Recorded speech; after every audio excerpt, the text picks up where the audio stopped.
La Libre, l'ADH et DH Radio rendent hommage à Johnny. Alors, les débuts de Johnny Hallyday, c'est les yéyés, c'est les années 60 ou c'est déjà avant ça?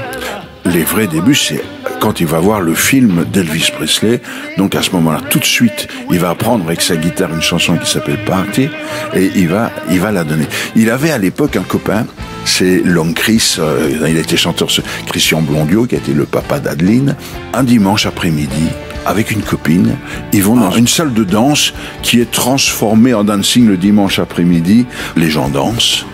Et puis, bon, quand le set est fini, ils déposent leurs instruments. Et Johnny dit à Long Chris et à la fille, oh, si j'osais, je prendrais la guitare et je leur chanterais ma chanson Party.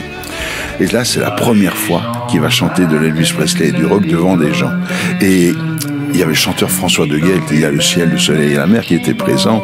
Et il était déjà un petit peu connu, et Johnny lui a dit « Qu'est-ce que vous en pensez ?» Et il a répondu « Est-ce que tu as vu le regard des filles pendant que tu chantais ?» Et il n'avait rien vu du tout, et François de Guel dit « Les filles étaient complètement accrochées. » Et ça a été la toute première fois.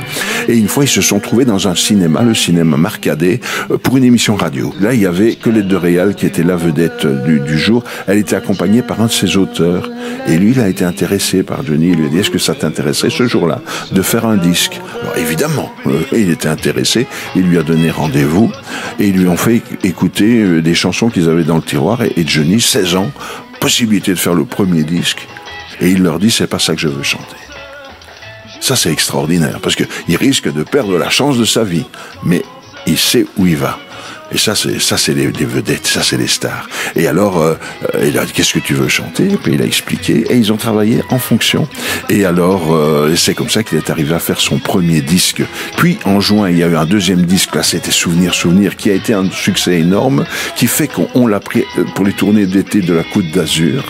Et c'est là qu'il y a eu les premières réactions, où il a fallu appeler des policiers en renfort pour le faire sortir. Hommage à Johnny Hallyday avec La Libre, l'ADH et DH Radio.